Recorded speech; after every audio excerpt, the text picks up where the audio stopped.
drugari, pred vama je još jedno izdanje Školskog zelenog presa.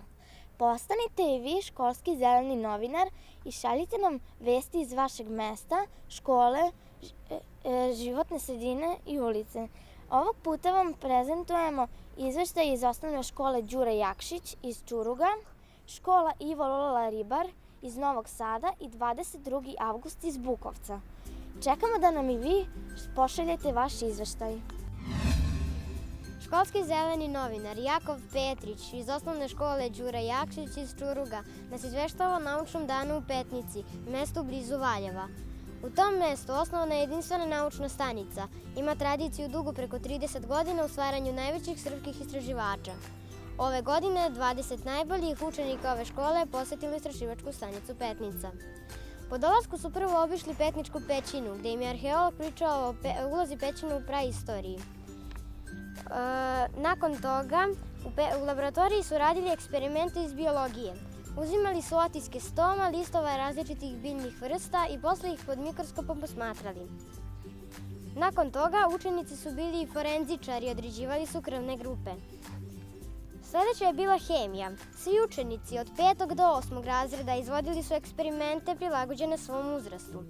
Ovo su im bili najzanimljiviji zadaci i eksperimenti, a jedan od njih je određivanje zapremine tela potapanjem u vodu. Na kraju su slušali predavanje iz geologije o nastanku zemlje i o dinosaurusima. Najinteresantnija im je bila priča o stenama koje su nastale taloženjem sitnih čestica. Naš zeleni novinar bi istraživačku stanicu Petnica preporučio svakome jer su se oni i drugari u njoj lepo zabavili i dosta toga naučili.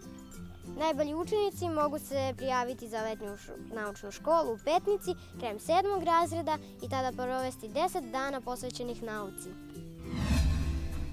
Školski zeleni novinari Dušan, Jelena i Lenka, učenici 7.1 osnovne škole Ivo Lola Ribar iz Novog Sada nam šalju vest o intenzivnoj saradnji sa Društvom za zaštitu i proučavanje ptica Srbije. Učenici 5. razreda su bili deo projekta Spring Alive.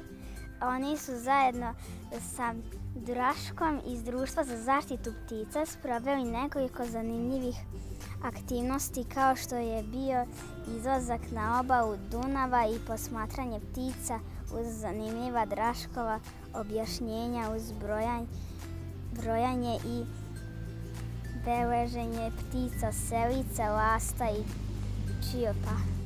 Draško je u ovoj školi održao i zanimljivo predavanje o pticama selicama. Kao dobrodošlicu čiopama učenici su sklopili 2 gnjezda koja su u školskom dvorištu i čekaju prve stanare.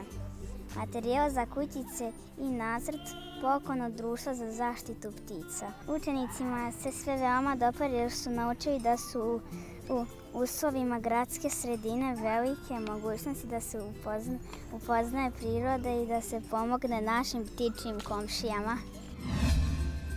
Školski zeleni novinar je 2. razreda osnovne škole 22. avgust iz Bukovca sa svojim učiteljicama Klaudijom Stojčevskom i Dragicom Trivunović nam pišu o uzgoju bundeva u njihovoj organskoj bašti. Učenici 2. razreda su ubrali bundeve da bi najpre bile ukras njihovog eko-kutka u učionicama. Došlo je vreme da ih i pojedu. Tako zdrave i slatke. Bundeve su očišćene, izrendane i spremne da ih deca poređaju na kolje. Svi su se trudili da što bolje to urade, a uz to svi i učili o bundevama. Kada su poređali kore u tepsiju, veoma brzo se prijetan miris budevara širio hodnicima ove škole.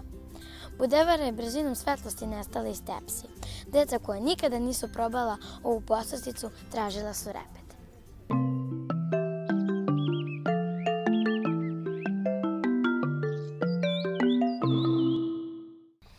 Pogledajte oko sebe i postanite školski zeleni novinari, tako što ćete nam javljati šta se dešava u vašoj školi, mestu, životnoj sredini.